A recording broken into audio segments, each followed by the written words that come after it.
حضرت عیسیٰ علیہ السلام کی والدہ حضرت مریم علیہ السلام ایک نہایت پاکباز خاتون تھیں۔ اللہ کے حکم سے حضرت جبرائیل علیہ السلام انسانی شکل میں نمودار ہوئے اور انہیں خوشخبری دی کہ اللہ انہیں ایک بیٹا عطا فرمائے گا۔ بغیر باپ کے پیدا ہونا۔ حضرت مریم علیہ السلام حیران ہوئیں کہ یہ کیسے ممکن ہے۔ فرشتہ نے کہا، اللہ جو چاہتا ہے پیدا فرماتا ہے۔ جب وہ کسی کام کا ارادہ کرتا ہے تو فرماتا ہے ہو جا، اور وہ ہو جاتا ہے۔ پیدائش۔ آپ یروشلم بیت المقدس کے قریب بیت الحم میں پیدا ہوئے۔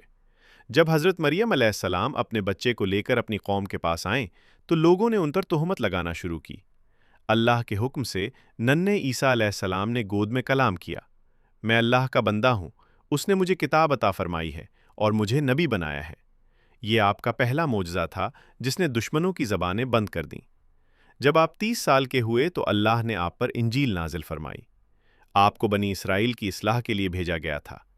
آپ نے لوگوں کو بتایا کہ وہ صرف ایک اللہ کی عبادت کریں اور دین میں پیدا کی گئی خرابیوں کو ختم کریں۔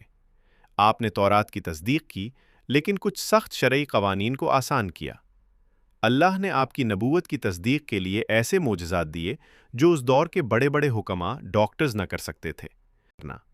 مٹی کے پرندے بنا کر ان میں پھونک مارنا اور ان کا زندہ ہو جانا، پیدائشی اندھوں اور کوڑھیوں کو شفا دینا، لوگوں کو بتانا کہ وہ کیا کھا کر آئے ہیں اور گھروں میں کیا چھپا کر رکھا ہے۔ آپ کے ماننے والوں میں 12 خاص لوگ تھے جنہیں حواری کہا جاتا ہے۔ انہوں نے آپ کے پیغام کو پھیلانے میں بہت مدد کی۔ ایک بار حواریوں کی خواہش پر اللہ نے آسمان سے کھانے کا دسترخوان مائدہ نازل فرمایا۔ بنی اسرائیل کے سرداروں اور علماء کو آپ کی مقبولیت سے خطرہ محسوس ہوا۔ انہوں نے رومی حکمرانوں کو آپ کے خلاف اکسایا اور جھوٹے الزامات لگائے کہ یہ بغاوت کرنا چاہتے ہیں۔ آخر کار انہوں نے آپ کو نعوذ باللہ قتل کرنے کا منصوبہ بنایا۔ جب دشمنوں نے آپ کے گھر کا گھیراؤ کیا تو اللہ تعالیٰ نے اپنی قدرت کا کرشمہ دکھایا۔ اللہ نے حضرت عیسیٰ علیہ السلام کو زندہ آسمان پر اٹھا لیا۔ دشمنوں کے لیے ایک غدار شخص جس نے مخبری کی تھی کی شکل عیسیٰ علیہ السلام جیسی کر دی۔ انہوں نے اسی کو عیسیٰ علیہ السلام سمجھ کر سولی پر چڑھا دیا۔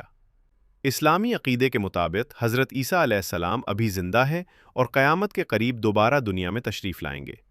وہ دمشق کی جامع مسجد کے مشرقی مینار پر 2 فرشتوں کے کندھوں پر ہاتھ رکھے ہوئے اتریں گے۔ وہ دجال کو قتل کریں گے۔ وہ صلیب کو توڑیں گے اور اسلام کا قانون نافذ کریں گے۔ ان کے دور میں دنیا میں ایسی برکت ہوگی کہ شیر اور بکری ایک ہی گھاٹ پر پانی پئیں گے۔ وہ طبعی موت پائیں گے اور مدینہ منورہ میں روضہ رسول صلی اللہ علیہ وسلم کے پہلو میں دفن ہوں گے۔